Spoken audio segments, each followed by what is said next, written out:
The first subject, the first thing that must never be placed near the image of Mary, is an idol, a false god, an image or symbol that belongs to another religion, another spirit, or another world entirely. Now, I know what some of you might be thinking.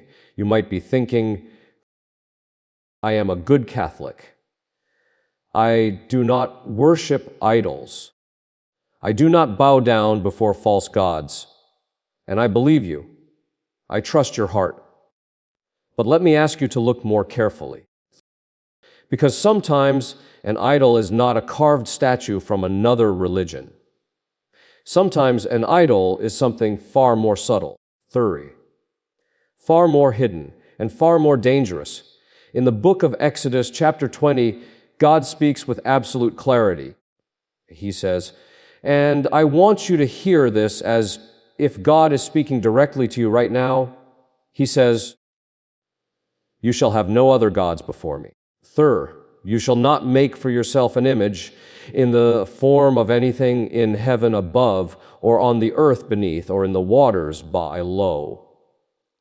This is the first commandment. The very first thing God tells his people, before he says anything else, before he gives them any law about food or rest or family, he says, I am your God, and there shall be no other.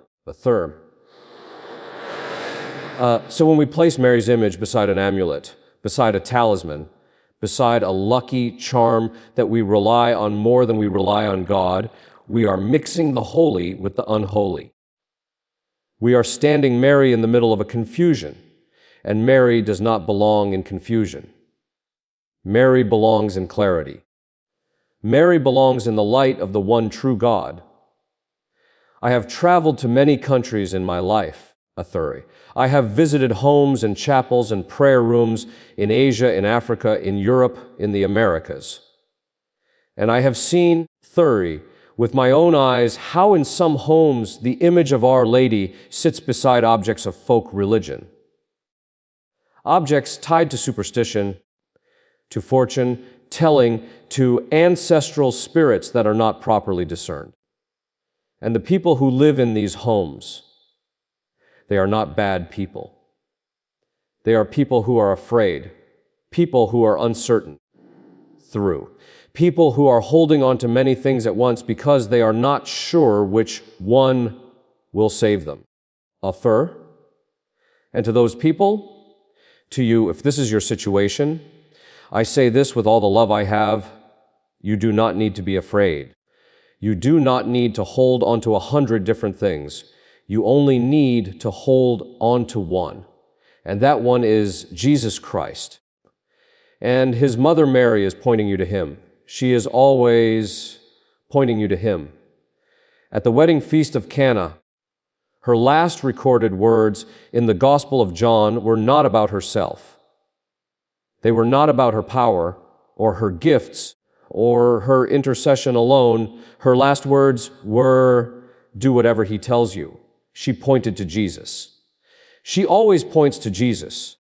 So if you want to truly honor Mary, if you want her image in your home to be a source of grace and not just decoration, then everything that surrounds her image must also point to Jesus. Everything near her must carry the breath of the Holy Spirit. There should be nothing near her that whispers in the opposite direction. Nothing that pulls your heart away from God. Nothing that belongs to another kingdom. I think of the great Saint Louis de Montfort, who spent his entire life meditating on the mystery of Mary. He wrote in his famous work, True Devotion to Mary, something that has stayed with me for many years. He said that genuine devotion to Mary is interior. It must come from within the soul. And it is meant to lead us more deeply into God, not away from him. Anything that takes the name of Mary but leads us further from God is not true devotion. It is a counterfeit, my friend. It is a shadow dressed in holy clothes. My friends, the image of Mary in your home is meant to be a door a beautiful, sacred door that opens onto the face of God. If you place beside that door the symbols and objects of another kingdom, 30, you are blocking the door. You are confusing the entrance.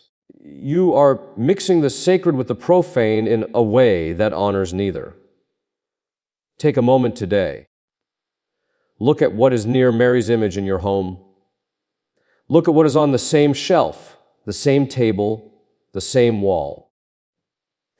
And ask yourself, honestly, does this belong here? Does this honor God? Does this point me toward Jesus?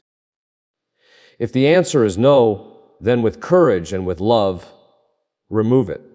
You will feel the difference. I promise you, in the name of our Mother, you will feel the difference. Because a home where Mary stands alone, where she is surrounded only by light and prayer and faith, is a home where heaven feels very, very close. The second subject, the second thing that must never be placed near the image of our blessed Mother is sinful, immoral, or impure content. And when I say this, thuri, I am speaking about something that is very real and very present in the lives of so many people today. I am speaking about images, thuri, materials and content that carry the spirit of impurity, of moral darkness, the thuri, of everything that is contrary to the dignity of the human person. Now, I am not here to judge you.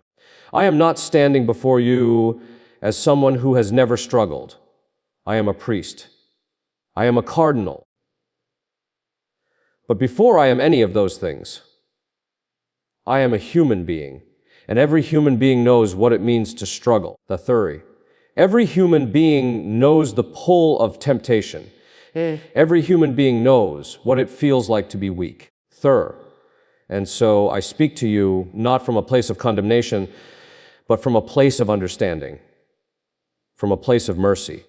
Because mercy is what Jesus came to give us.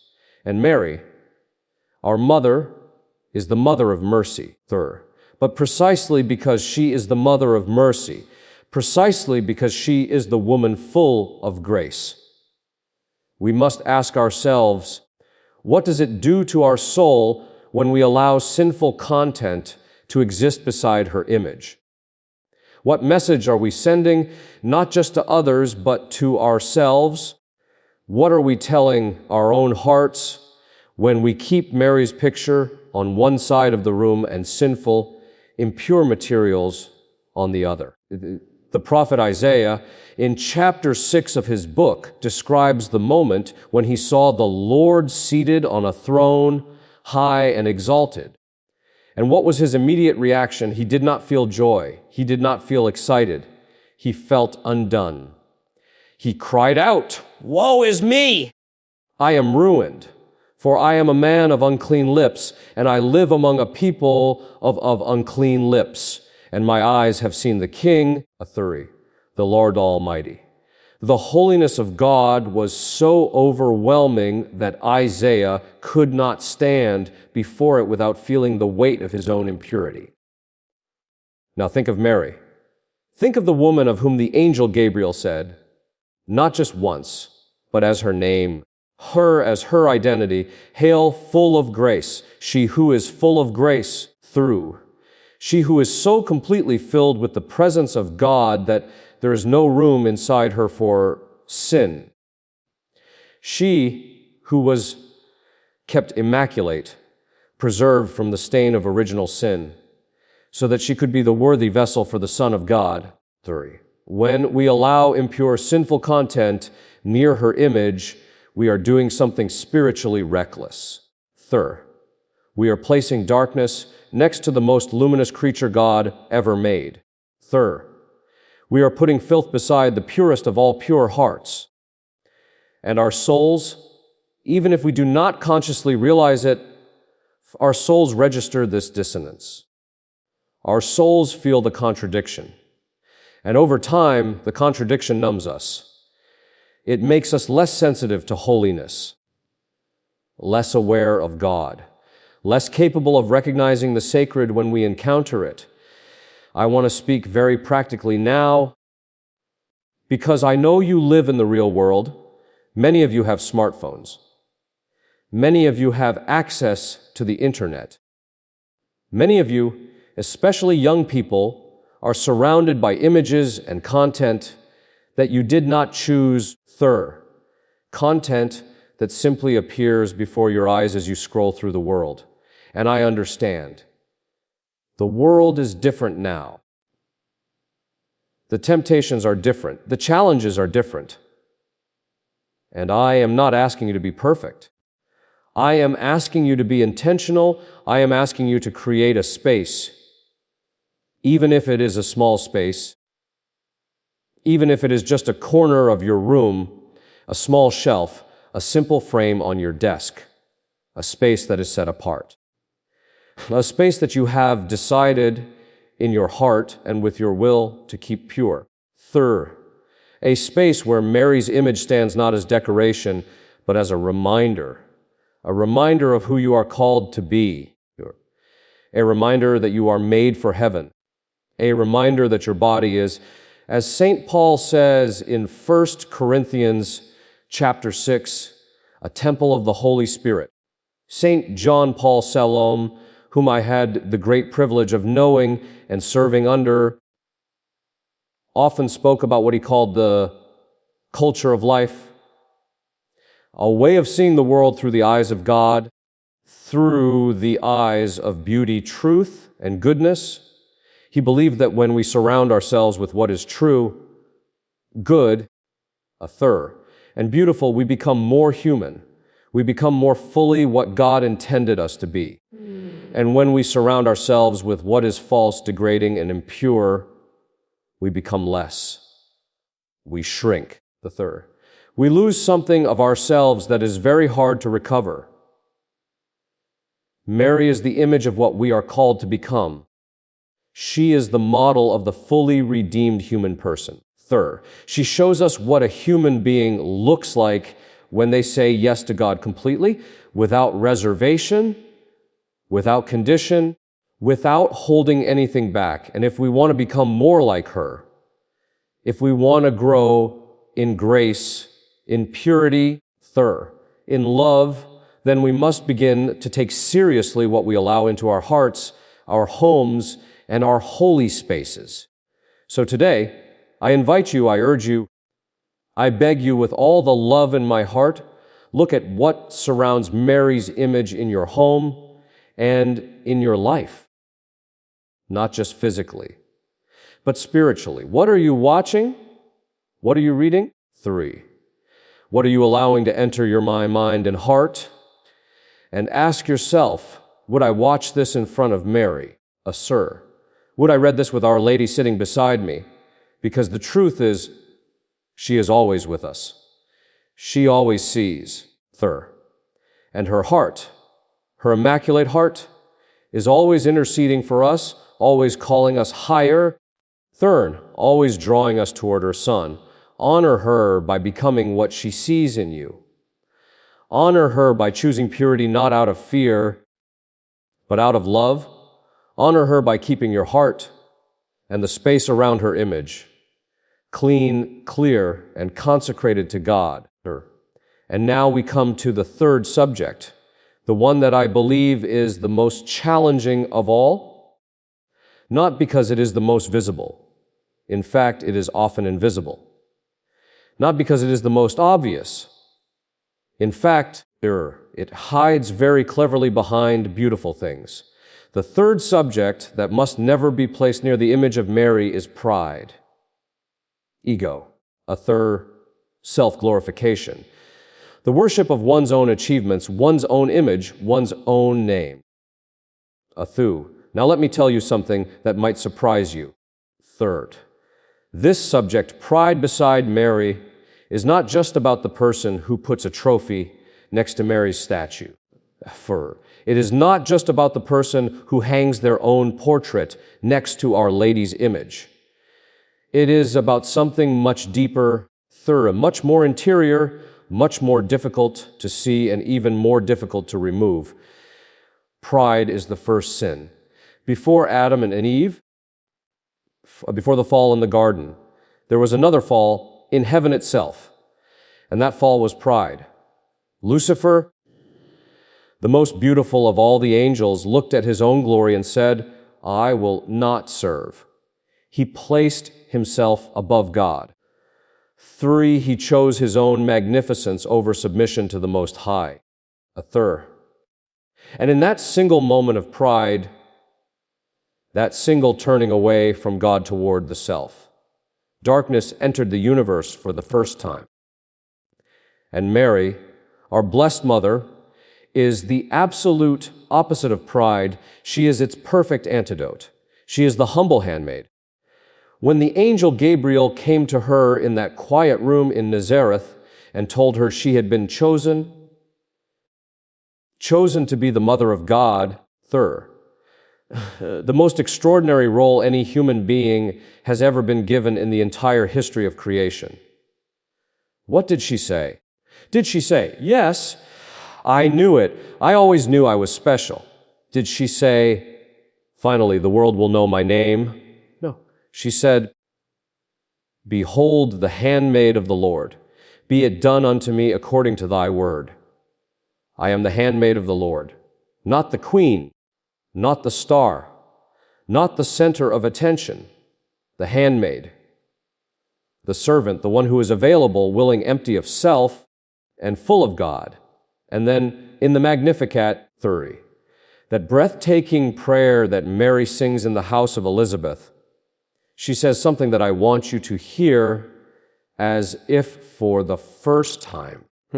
She says, my soul magnifies the Lord, and my spirit rejoices in God my Savior, for he has looked on the humble estate of his servant. She does not magnify herself. She magnifies the Lord. The word magnify means to make bigger, to enlarge, to help someone see more clearly. Mary's whole life was a magnifying glass pointed at God. Everything she did, everything she said, everything she was, it all pointed away from herself and toward him. Now, think about what happens in so many of our homes, in so many of our lives. We place Mary's image, perhaps very beautifully, very reverently, in a prominent place. And then, right beside her, or on the same shelf, or in the same frame, or in the same prayer corner, we place the things that glorify us, our degrees, our certificates, our trophies, our awards, our collection of things that say to everyone who walks in, look at what I have achieved. Look at how successful I am. Look at how important I am. Now, I am not saying that achievement is wrong. I am not saying that hard work is sinful, I am not saying that success is something to be ashamed of. Of course not. God gave us our talents, God gave us our minds and our strength and our creativity. And when we use these gifts well, it is right to acknowledge that, It is right to be grateful. It is even right to celebrate. But there is a difference, a very important difference, between gratitude and pride, between acknowledgement and ego. Between saying, God has blessed me, and saying, I have made myself. And when we place the symbols of our self-glorification beside the image of the most humble woman who ever lived, we are creating a spiritual contradiction that slowly, quietly, without us even noticing, poisons the atmosphere of our prayer life. Because here is what happens. We come to pray. We kneel before Mary's image. We try to open our hearts to God. But right there, in our peripheral vision, right there in the corner of our eye, we see our trophies. We see our certificates. We see our name written in gold on a plaque. And something in us, something very subtle, very insidious, begins to think, I have earned this prayer. I deserve this blessing. I have done enough to expect God's favor. And in that moment, we have left the territory of faith and entered the territory of pride. Third, we have moved from the posture of the handmaid to the posture of the person who believes they can negotiate with God on the basis of their own merit. The great spiritual writer Thomas de Kempis wrote in The Imitation of Christ, a book that I return to again and again throughout my life. He wrote the third, "What doth it profit thee to enter into deep discussion concerning the Holy Trinity? If thou lack humility, what does all of our knowledge, all of our achievement, all of our success profit us? If we lack humility, if we stand before God with our chests out and our chins up, believing that we have earned our place, the cross of Jesus Christ tells us a different story. The cross says, you were bought at a price, and that price was not your degree. It was not your trophy. It was not your name on a building. It was the blood of the Son of God. I speak these words from my own experience. I have been given titles and honors and responsibilities that I never asked for and never expected. And every single day, every single morning when I wake up and remember who I am and what I carry, I have to make a choice. I have to choose humility over ego. I have to choose the handmaid over the celebrity. I have to choose Mary's way over the world's way. And it is not always easy. It is never easy. But it is always right, a furrow. And it always brings peace, the peace that, as Paul tells us in Philippians chapter 4, surpasses all understanding. Third, the peace that settles in your chest when you stop fighting to be the most important person in the room and simply rest in being a beloved child of God. So today, I invite you to do something very courageous. Look at the space near Mary's image in your home, the third. Look at what you have placed there that speaks of your own glory, and then slowly, humbly, prayerfully, remove it. Not because those achievements are worthless, but because there is a better place for them. And that better place is in your heart as a private offering of gratitude to God. Not on display beside our mother, third, as a monument to yourself. Let Mary's image stand alone in her humility. Let her quiet, gentle, powerful presence fill the space around her. And then kneel before her. Lower your head. 30. Empty your hands of everything you have been holding up to show the world. And say what she said. Say it slowly. Say it from the deepest place in your heart. Behold the handmaid of the Lord. Be it done unto me according to thy word. Say those words and mean them. And watch what God does next. My dear brothers and sisters, my dear friends, we have come a long way together in this conversation. The third. We have walked through 3 truths that I believe God has placed on my heart to share with you today. And as we arrive at this final moment, this moment of conclusion, of reflection, of decision, I want to step even closer to you. I want to set aside everything formal, everything academic, everything that sounds like a lecture, and simply speak to you as one believer speaks to another, thorough, as one pilgrim speaks to a fellow pilgrim on the road, because that is what we are. We are all pilgrims. We are all walking. A third, we are all on a journey toward the same destination, a destination that we cannot reach on our own, a destination that requires grace, that requires mercy, the fur, and that requires the intercession of a mother who loves us more than we can ever fully understand. Third, we talked today about 3 subjects that must never be placed near Mary's image. We talked about idols, the false gods and confused symbols that can creep into our homes and our hearts when we are afraid and uncertain. We talked about impurity, the sinful and immoral content that slowly, quietly, erodes our sensitivity to the sacred and dims the light of grace inside us. Third, and we talked about pride, the most hidden and perhaps most dangerous of all three, the ego, the self, glorification. Third, the trophies and symbols of our own achievements that we place beside the mother of humility as if to say, look at me too. Three, but I want you to understand deeply, truly, with your whole heart, that this is not ultimately about rearranging furniture. This is not simply about what goes on which shelf. This is about something infinitely more important. This is about the arrangement of your soul. Because the home, in the language of Catholic spiritual tradition, is not just a building. Three, the home is an image of the heart.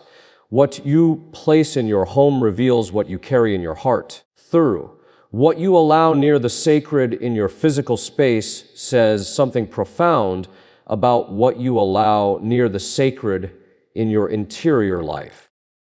And Mary, our mother, our model, our intercessor, is not just asking for a proper shelf.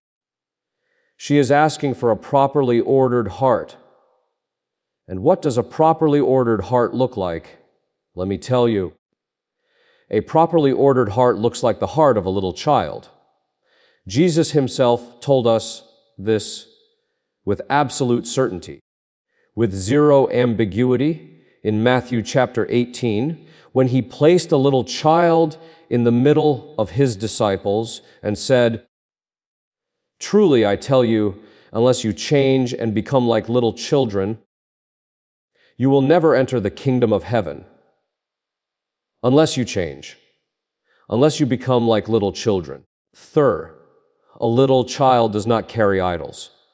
A little child is not complicated by false systems of belief and superstition.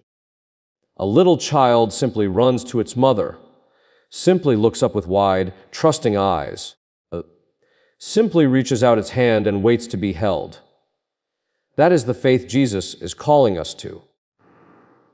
That is the posture Mary is inviting us into, not the posture of the expert, not the posture of the achiever, not the posture of the one who has everything figured out, the posture of the child who says, "Mother, I am here. I am little." The third, "I need you. Take my hand." I think about the millions of people who are watching this video. I think about you, yes, you, through the person watching right now. I do not know your name. I do not know your story. I do not know what pain you are carrying. 30. What sin you are struggling with, what idol you have been clutching in the dark because you were afraid to let go of it. A 30. I do not know what impure content you have been numbing yourself with because life has been too hard and you did not know where else to turn. I do not know what trophy you have been holding up, not to God. 30. But to yourself and to others, because you needed proof that your life was worth something. But Mary knows. God knows. And they are not looking at you with judgment. They are looking at you with love. With the kind of love that does not waver when it sees your weakness. The kind of love that is not surprised by your struggles. 30. The kind of love that was already planning your redemption before you even knew you needed it.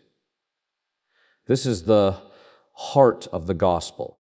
This is the center of everything we believe as Catholics, as Christians, third, as people who have staked our lives on the truth that God became man, lived among us, died for us, third, and rose again so that we would never have to face our brokenness alone.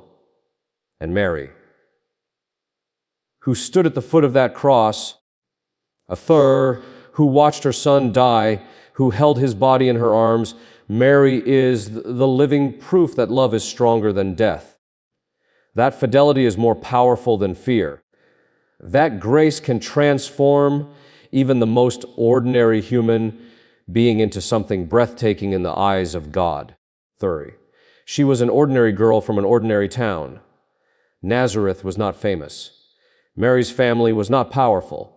She had no degree, no title, no trophy, no position in society. She was simply available, simply open, simply willing, And because she was willing, God could work the greatest miracle in the history of the universe through her.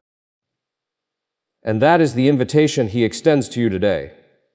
Not after you become perfect. Not after you clean up your life completely. Not after you remove every idol and overcome every temptation and conquer every trace of pride. Now, today as you are, in the middle of your mess, in the middle of your confusion, in the middle of your weakness, he is saying, let me in. Let me work. Let me do what only I can do. Mary says the same thing, with her gentle eyes and her quiet smile and her hands always open in prayer. She says to you, come, bring everything. Bring your idols and let me show you the true God. Bring your impurity and let me show you the fountain of mercy. Bring your pride and let me show you the joy of being small before the Almighty. Bring all of it. I will hold you. I will intercede for you. I will take you by the hand, step by step, to my Son. So what do we do now? What is the practical takeaway from everything we have shared today? I want to give you something concrete. I want to give you an action, not just an emotion, because faith without action, as St. James tells us, is dead. A theory, and our faith must be alive. It must move our hands, not just our hearts. Here is what I invite you to do. Today, not tomorrow, not next week, today. Go to the place in your home where Mary's image stands. Stand before it quietly. Take a breath. And look, really look at what is near her, what is on the shelf beside her, what is on the wall around her. What is on the table beneath her? And then, with a prayerful heart, begin to discern. Begin to ask, does this belong here? Does this honor God? Does this reflect the woman who said, behold the handmaid of the Lord?